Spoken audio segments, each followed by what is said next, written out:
절차적 과정에 대해서 저는 좀 질문을 드리고 싶어요. 그러면 이게 결국에는 우리 주민 자치권 강화를 위해서는 그리고 이 통합을 위해서는 어떤 이런 절차적 과정이 가장 필요하다고 생각하십니까? 이렇게 한 가지씩만 말씀해 주세요. 저는 그 왜 방금 전에 재정 말씀하셨잖아요. 그러니까 사실 두 가지인 거죠. 재정과 권한의 문제잖아요. 자치의 영역이건 분권의 영역이건. 그런데 이게 이제 그 한국 지방자치 역사의 어떤 DNA를 사실 고려를 하지 않을 수가 없습니다. 이제 한국의 전체 역사에서 분권의 역사가 굉장히 취약하지 않습니까? 그러니까 이게 한 공동체가 대대로 내려오면서 집권의 경험 또는 분권의 경험을 어떤 식으로 했는지 굉장히 중요한데 이 한국 굉장히 예외적이죠. 동북아시아의 유교 문화권에서 굉장히 특이하게 오랜 동안 중앙 집권제. 이제 그리고 현대 사회에 들어서도 또 권위주의 체제 하에서 사실 분권과 자치가 말살됐잖아요. 그 앞전에 또 식민지 경험도 하고. 그래서 저희가 좀 어느 정도는 인정할 필요가 있다. 아직까지 그러니까 분권이나 자치에서 공동체 전체가 신뢰할 수 있는 이제 이런 무드가 다른 서구 사회라든지 뭐 이웃 일본이라든지 그러니까 분권을 좀 역사적으로 경험한 나라들하고는 본질적으로 차이가 좀 이렇게 있을 겁니다. 그러니까 재정의 문제도 지금 우리가 그리고 문재인 정부에서 지방자치법 이제 일괄 개정하면서 이제 계속 이양이 되잖아요. 이렇게 이양되는 것도 어찌 보면 불만족스러울 수도 있어요. 그런데 우리가 95년도 전국동시 지방선거를 대략 기점으로 보면 지방자치 역사가 30년인데 제가 봤을 때는 속도가 굉장히 빠른 겁니다.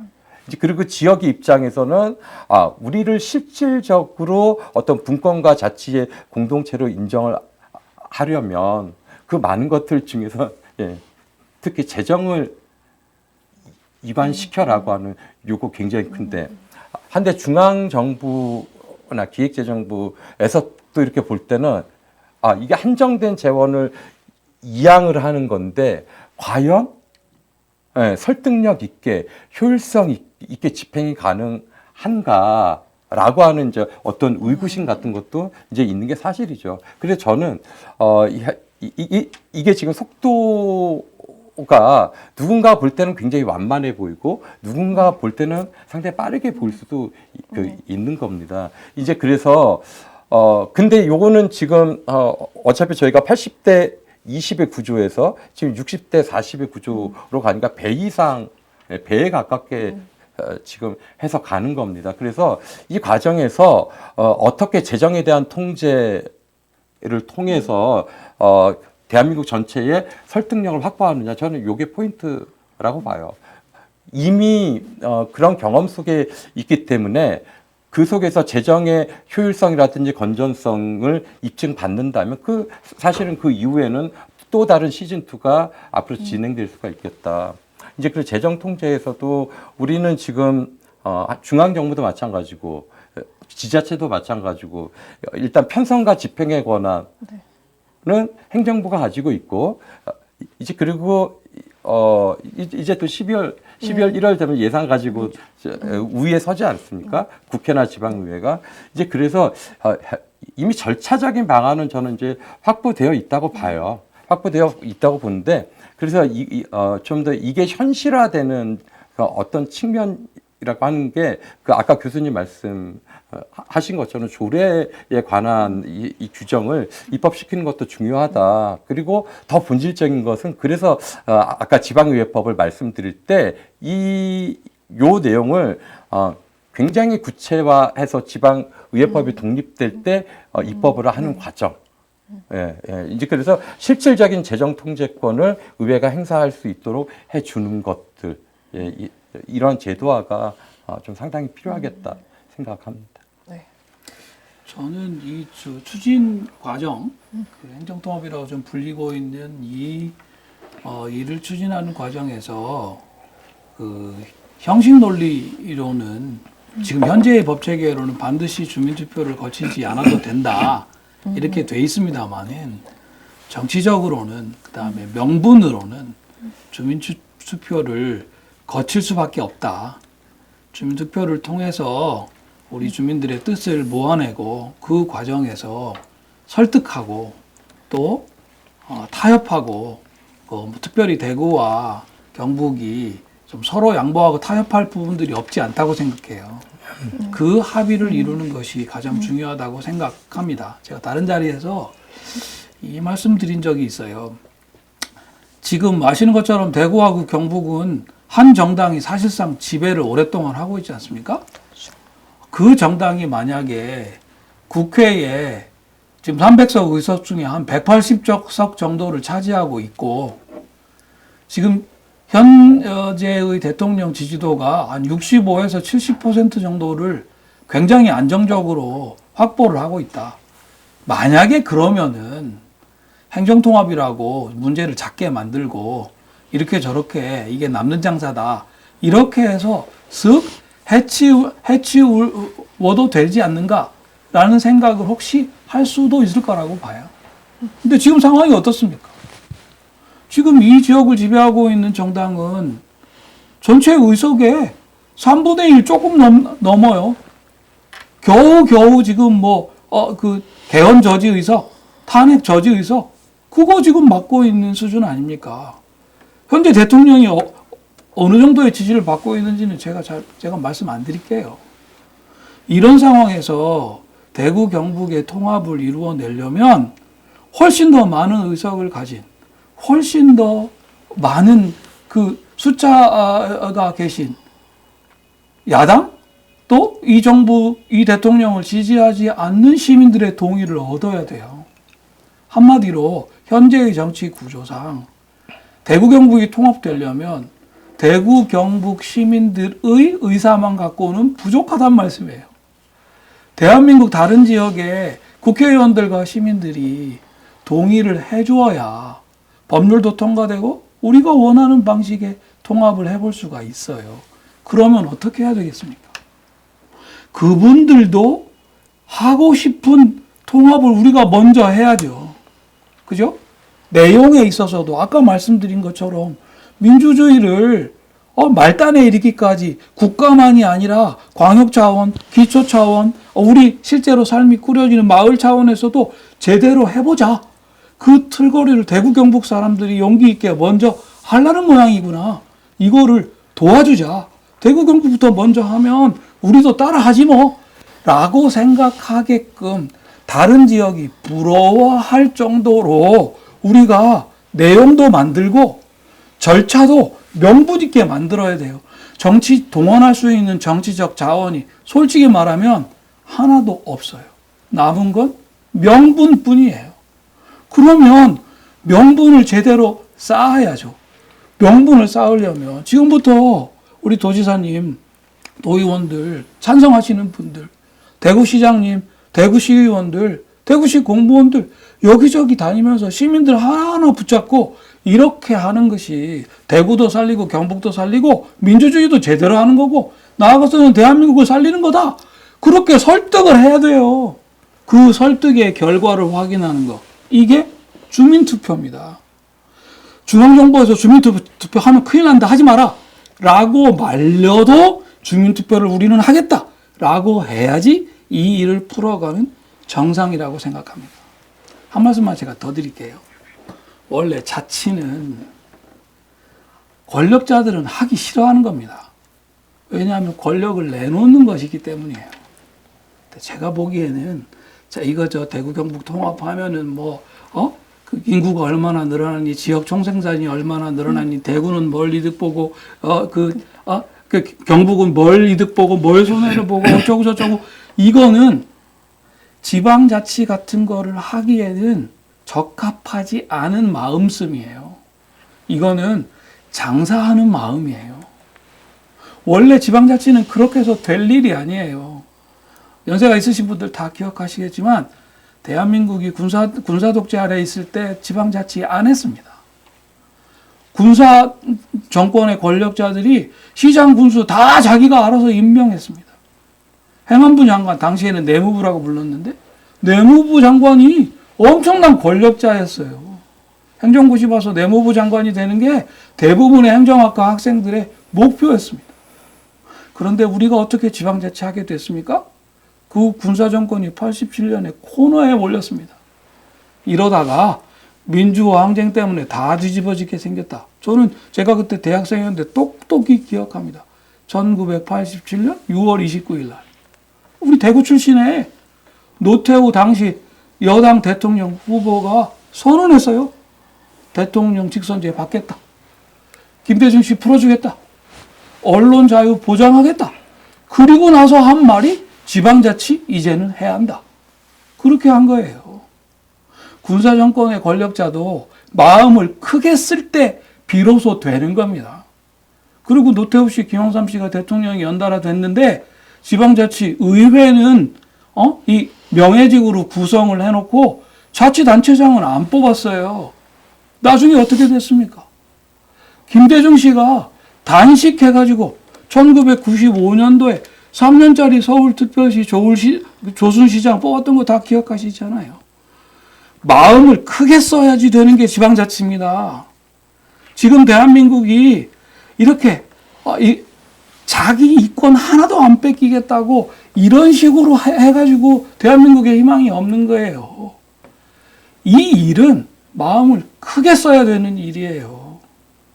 그러려면 권력자들이 법이 허용한다고 그냥 이렇게 도의회의 동의만 받고 이렇게 이제 넘어가자.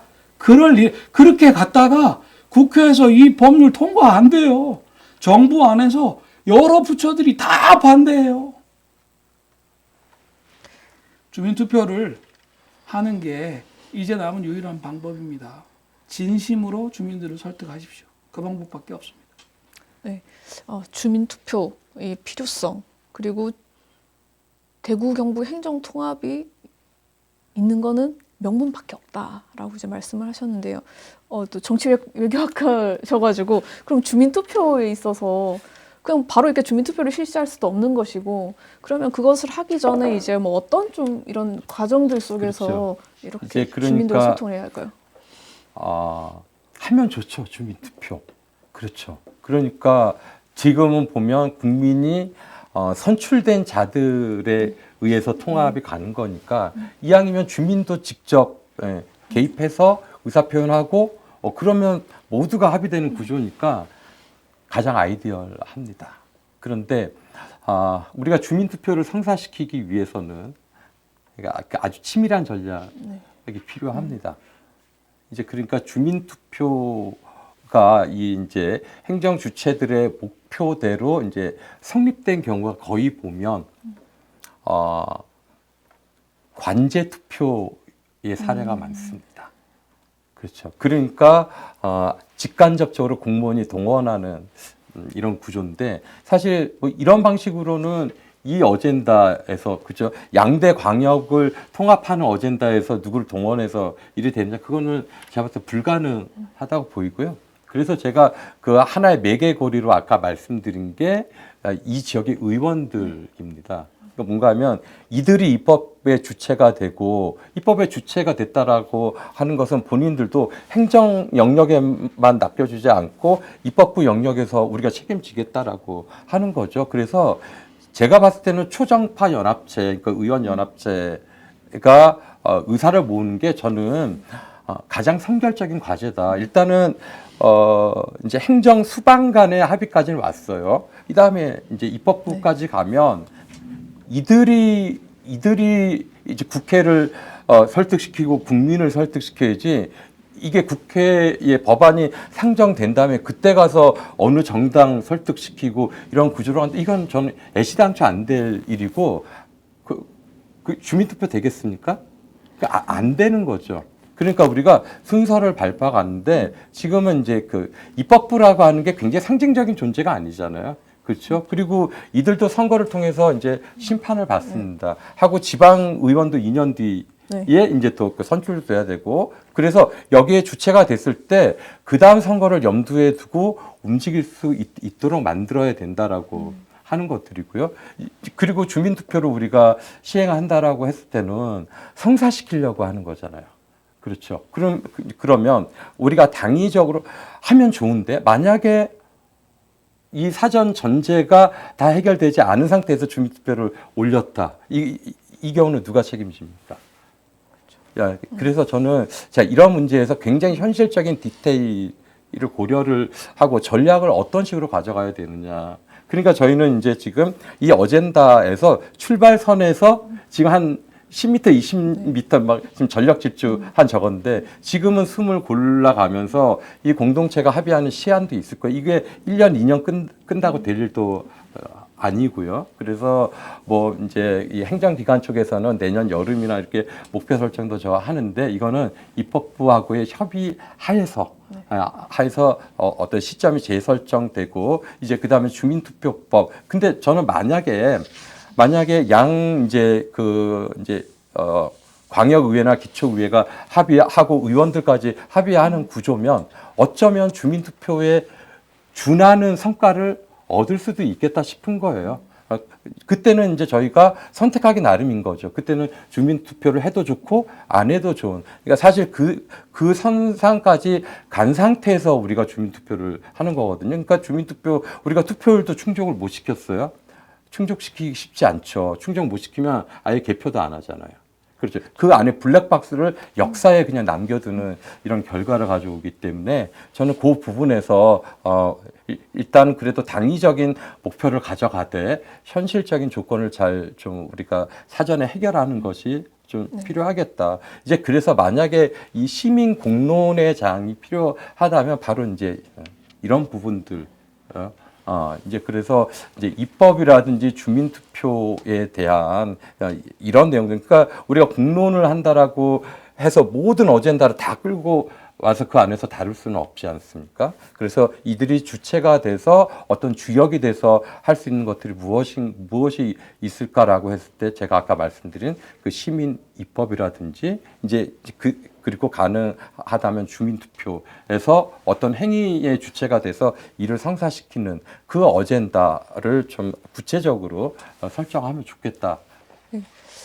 행정통합의 핵심 조건은 타당성 높은 선도적 분권 발전 모델과 체감 가능한 통합 효과 제시를 통한 지역 주민의 견고한 의지다.